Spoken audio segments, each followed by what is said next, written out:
Hello, I'm Dango Rose. Welcome to the Mountaineer Podcast, where everybody's listening. The Mountaineer brings you the latest news of the Peak to Peak region, in print, online, through our podcast, social media, and special publications. Now, listen in to the latest news of the area with our local journalists.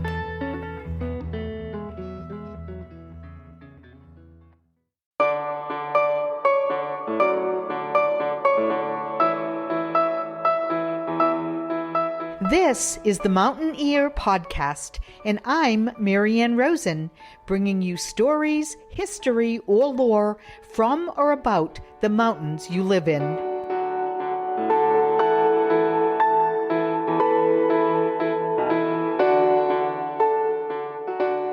Tales of westward expansion abound, but in honor of Black History Month, this one is about the Black migration west after the Civil War and beyond, including some history right here in the Peak to Peak.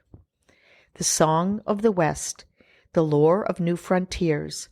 It was not only a clarion call for the white population, but for several reasons the Black population also heeded the siren. The story begins with the Emancipation Proclamation in 1863, the initial document freeing African American slaves in rebel states. It continues with the passage of the 13th Amendment in 1865.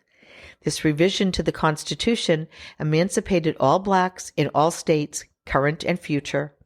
It abolished slavery and involuntary servitude except as punishment for a crime.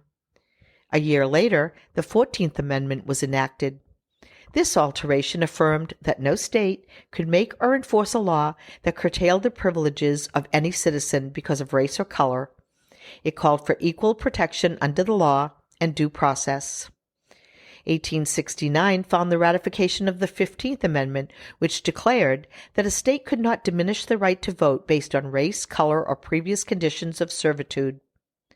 While all of this was happening, the Civil War raged on for a couple more years, including the service in the war by African American troops, and finally the defeat of the Confederacy, followed by the Reconstruction era. This was also a time in which it took a while to free all of the slaves, and for slaves to all realize that they had indeed been freed. A time in which Southern blacks were faced with the same dilemma as Northern ones, that of a free people surrounded by hostile whites. Many blacks were left unsure of what it meant to be freed. Whites did not know how to have free blacks living among them. The nation was unprepared to deal with full citizenship for these freed slaves. Reconstruction was aimed at reorganizing the Southern states and readmitting them to the Union, along with finding a way and means of having whites and blacks living together side by side in society.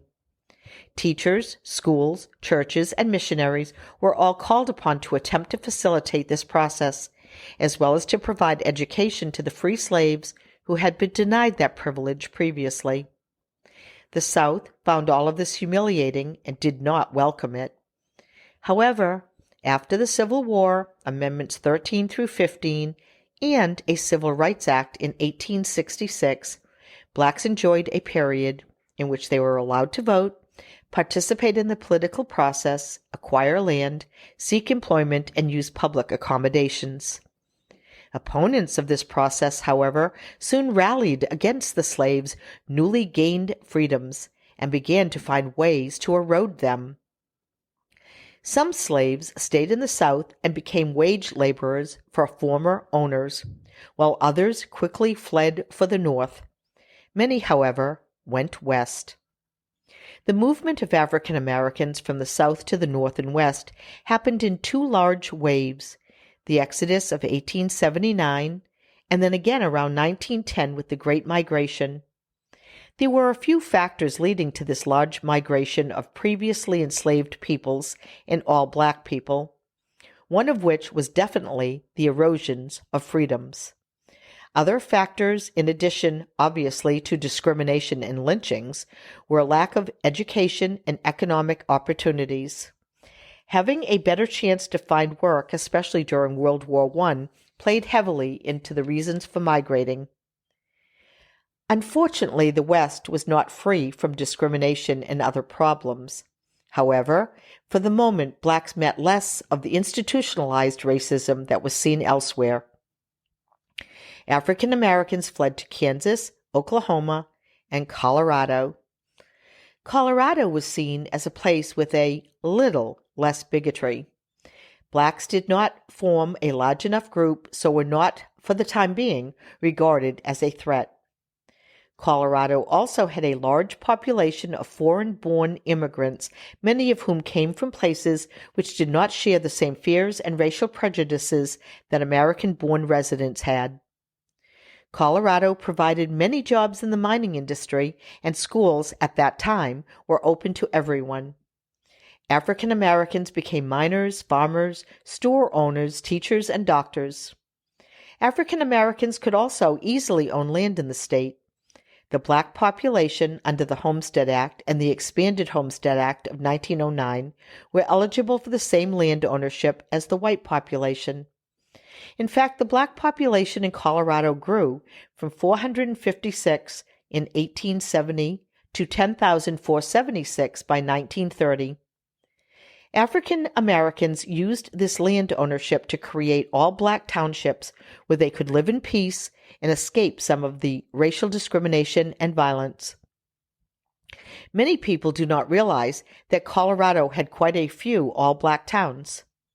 Many African Americans settled in the Denver, Pueblo, and Colorado Springs area, along with many smaller towns.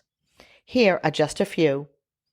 In 1888, near Grand Junction, Samuel, Clark, and John Hines, three brothers, purchased 10 acres of land and established the first fruit orchard owned and operated by African Americans. Perhaps the largest and most well-known of all of the black communities was that of Deerfield. Northeast of Denver in Weld County, it is the only historical all-black town that still has many intact buildings. Deerfield was established in 1910 by Oliver Toussaint Jackson, a successful black entrepreneur.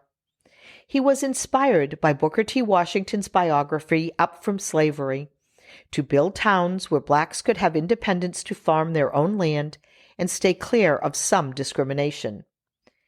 Jackson purchased a 320-acre plot of land for black settlers.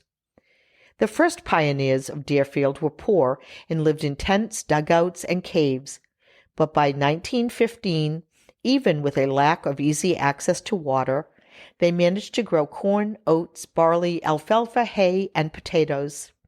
They also raised livestock, cattle, pigs, horses, and poultry. The town of Deerfield promoted itself in pamphlets, magazines, and newspapers. During World War I, the town focused on sending food to the troops and military. Stores and hotels opened and attracted black homesteaders from around the country. At its peak, there were 700 people living there.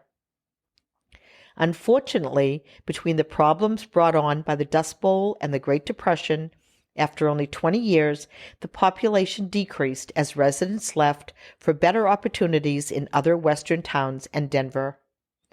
A few deserted buildings remain, and in 1995 the town was listed on the National Register of Historical Places. Currently, the Black American West Museum and Heritage Center is trying to preserve more of Deerfield. When the black population headed to Denver, the black settlers were scattered. But after the affluent whites in Denver left certain areas and moved to neighborhoods such as Capitol Hill, homes and buildings in other locations like 5 Points became available and were purchased by African Americans. The neighborhood encompassed the intersections of East 26th Ave and Welton Street and 27th and Washington. It was named 5 Points after the streetcar stop.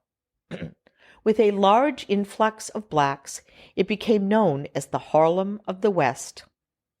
Welton Street filled with black-owned physician offices, diners, grocery stores, clothing stores, bars, music venues, and other successful businesses. And by the 1920s, 90% of the black population of Denver lived in this area. Of course, redlining, discrimination, and strict neighborhood rules made it difficult for them to live elsewhere. Another African American town that came to be known as the Dry was located in southern Colorado, 8 miles south of Manzanola. It was established in the early 1920s by Josephine and Lenora Rucker, sisters and strong women who wished to create a close-knit community to maintain a legacy of freedom, family, and resilience. It was their dream to irrigate the land and create a farming community, even against the odds of the harsh realities of life in Colorado's southeast plains. They encouraged other families to come to this area in the middle of nowhere and with few natural resources to find a better life and a good place to raise families. At its height, 50 black families lived there, farming, mostly melons. The community dug deep water wells and a man-made lake for water collection. They had a school, though no stores or businesses. Most lived in dugouts. They faced the difficulties of living there with imagination and fortitude. No longer in existence, the last person having left in 1983. Our own Peak-to-Peak area also had its own history connected to this migration. Although Colorado's African Americans at the time avoided some of the most severe abuses of Jim Crow and segregation, they still experienced a lot of overt discrimination. Blacks faced limited housing, employment, and recreational opportunities. They also lived under state and local governments, often controlled by the Ku Klux Klan. Still, Colorado's African Americans managed to flourish, building a strong sense of community with thriving businesses. The black community, however, during this time was still not allowed entrance to places frequented by whites. Neighborhoods, clubs, pools, restaurants, hotels, music venues, and other settings. This opened the door for the creation of a site like Lincoln Hills, a little-known but historically important mountain oasis where blacks could relax and enjoy the Rocky Mountains' natural beauty without facing the discrimination and segregation that permeated American life. Located in Gilpin County between Pine Cliff and Rollinsville, Lincoln Hills offered African Americans the opportunity to become landowners and participate in outdoor recreation and leisure typically denied to them. Lincoln Hills was a place where black people who had discretionary funds could also go on vacation, a place of refuge and shelter where they could freely go and enjoy mountain life with family and friends. Although Lincoln Hills property owners came from all over, it remained mostly a colony of black people from Denver. The larger resort area of Lincoln Hills was developed by a group led by Robert E. Ewalt and E. C. Regnier, working in partnership with the Sayre ranching family of Gilpin County, who owned the land. Lincoln Hills was subdivided into 594 lots and promoted to African Americans as a community, and I quote from the pamphlet, within the grandeur of the everlasting hills, bathed in perpetual sunshine and fragrant with the odors of wild flowers and the health-giving pine forests that will attract thousands. End quote. African Americans could become Lincoln Hill landowners for as little as $50, with a $5 down payment and a monthly payment of $5. Also located at Lincoln Hills was Camp Nizoni, Colorado's first dedicated camp for African American girls. It was established by the Phyllis Wheatley branch of the YMCA, as the Denver facility was segregated, as was the girls' camp at Lookout Mountain, and other locations that the camp had tried to rent faced white hostility. The social hub of Lincoln Hills was Wink's Lodge, the vision of Aubrey Wendell Hamlet, nicknamed Winks. The lodge offered food and social events, often with Winks socializing right alongside the guests.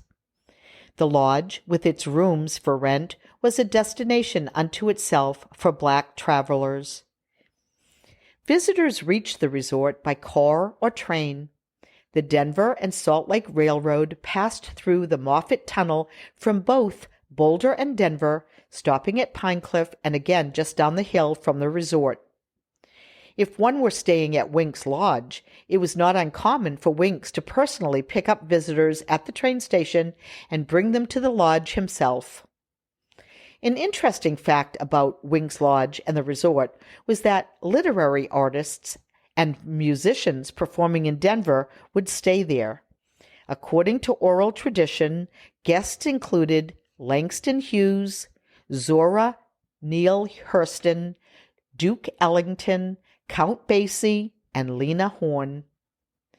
Winks Lodge was likened to the literary salons during the Harlem Renaissance, except nestled in the mountains with a view of Indian Peaks.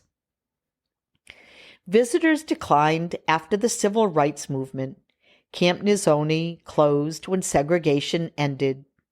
Winks Hamlet bought one of the camp buildings and turned it into Winks Tavern, 100 yards down the road from the lodge.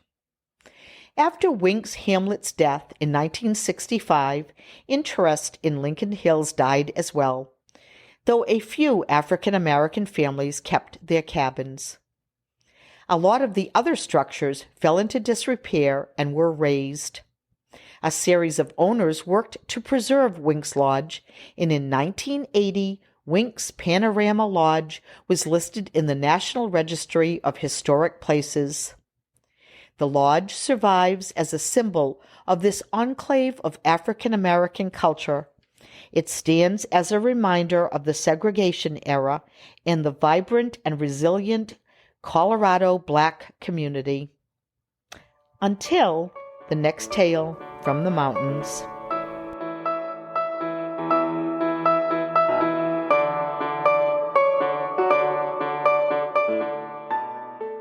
Listen in next time to the Mountain Ear Podcast for another mountain tale.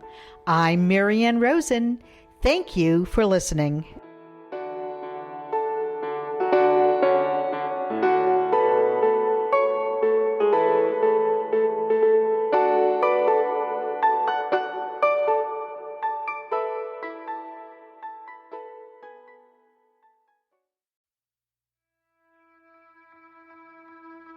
And that's it for our show.